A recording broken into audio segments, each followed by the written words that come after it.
రాజన్న సిరిసిల్ల జిల్లా కేంద్రంలో పవర్లూమ్ కార్మికులకు బతుకమ్మ చీరల ఆర్డర్లను వెంటనే ఇవ్వాలంటూ చేనేత జౌళిశాఖ కార్యాలయం ఎదుట సిఐటియు ఆధ్వర్యంలో పవర్లూమ్ కార్మికులు ధర్నా చేపట్టారు. సిరిసిల్లలోని వస్త్ర పరిశ్రమలు సంక్షోభంలో కూరుకుపోయిందని, బతుకమ్మ చీరలు, ఆర్వీఎం బకాయిలు 482 కోట్ల రూపాయలు తక్షణమే విడుదల చేయాలని, రాబోయే బతుకమ్మ చీరలకు ఆర్డర్ ఇవ్వాలని వారు ప్రభుత్వాన్ని డిమాండ్ చేశారు. అదేవిధంగా పోలీస్, ఆర్టీసీ, వైద్య సిబ్బందికి కావాల్సిన వస్త్రాలను ఆర్డర్ చేస్తే సిరిసిల్ల వస్త్ర కార్మికులకు ఉపాధి నిరంతరం ఉంటుందని ప్రభుత్వాన్ని కోరారు. పవర్లూమ్ అనుబంధ రంగాల ప్రభుత్వ ఆర్డర్లను వెంటనే బతుకమ్మ చీరలు ప్రభుత్వ ఆర్డర్లు ఇచ్చి వెంటనే ఉపాధి.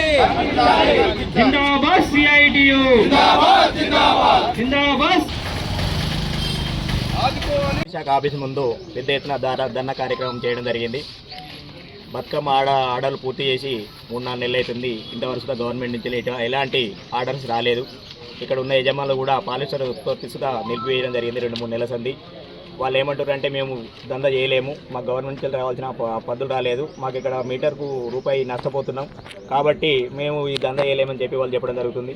కాబట్టి గవర్నమెంటు మా ఆసాంలకు యుద్ధ ప్రాతిపదికన బతుకమ్మ చీర ఆర్డర్ కానీ, పీసీ ఆర్డర్లు కానీ తొందరగా ఇస్తే మేము ఏమన్నా బతికి బయటపడతాం కావాలి. లేకపోతే మాత్రం రోడ్డున పడే పరిస్థితి వచ్చింది. రోడ్డున పడగొట్టిరు. ఇప్పుడు పోయిన గవర్నమెంటు మాకు బతుకమ్మ చీరలు ఆర్డర్ ఇచ్చారు, చీరలంటే ఇచ్చిరని మా ఆసాంలకైతే ఏమి ఇబ్బంది. ఉన్నటువంటి వస్త్ర పరిశ్రమ నేడు సంక్షోభంలోకి కూరుకుపోయింది. ఈ వస్త్ర పరిశ్రమ మీద ఆధారపడినటువంటి పవర్లూమ్ కార్మికులు, వైపని కార్మికులు, వార్పిన్ కార్మికులు, దానికి అనుబంధంగా ఉన్నటువంటి కార్మికులు మొత్తం ఈరోజు ఉపాధి లేక రోడ్డున పడినటువంటి పరిస్థితి నెలకొన్నది.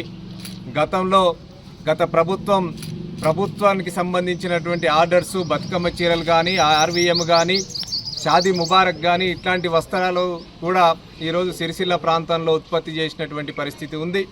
ఈరోజు ఈ ప్రభుత్వం ఏర్పడ్డ తర్వాత ఇక్కడ ఉన్నటువంటి వస్త్ర పరిశ్రమ ఈరోజు ప్రభుత్వ ఆర్డర్స్ ఇవ్వకపోవడం వల్ల బతుకమ్మ చీరలు కావచ్చు, ఆర్వీఎం కావచ్చు, లేదు ఇతరత్ర వస్త్రాలు మొత్తం ప్రభుత్వం ఇక్కడ ఉత్పత్తి చేయించినటువంటి పరిస్థితిలో నేడు వస్త్ర పరిశ్రమ పూర్తిగా సంక్షోభంలోకి కూరుకుపోయింది. ఇక్కడ ఉన్నటువంటి ఆసాములకు కానీ, వార్పిన్ కార్మికులకు కానీ, వైపని కార్మికులకు కానీ, పవర్లూమ్ కార్మికులకు కానీ పూర్తిగా పని లేకుండా ఈరోజు రోడ్డున పడినటువంటి పరిస్థితి కూడా ఉన్నది.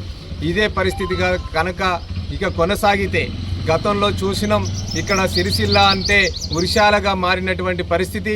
ఈరోజు ప్రభుత్వం గనక ప్రభుత్వ ఆర్డర్స్ ఇవ్వకపోతే ఈ సిరిసిల్ల ప్రాంతం ఉరిశాలగా మారేటటువంటి ప్రమాదం ఉన్నది. అందుకే ప్రభుత్వం వెంటనే బతుకమ్మ చీరలు కావచ్చు, అదేవిధంగా ప్రభుత్వానికి, ప్రభుత్వ రంగ సంస్థలకు కావచ్చు, హాస్పిటల్స్ ఉన్నాయి, ఆర్టీసీ ఉంది, పోలీసు ఉంది, మున్సిపల్ ఉంది, గ్రామ పంచాయతీ ఉంది, హాస్పిటల్కి సంబంధించినటువంటి వస్త్రాలు ప్రభుత్వం తన